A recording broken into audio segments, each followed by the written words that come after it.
Môžete naraziť na takéto stromy. Väčšinou sú to smreky, lebo majú veľa miazgy.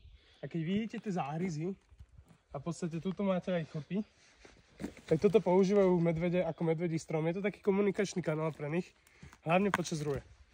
Ako môžete vidieť, ja mám 1,96 m, ale tie záhryzy sú až 2,30 m, 2,20 m, extrémnej výške.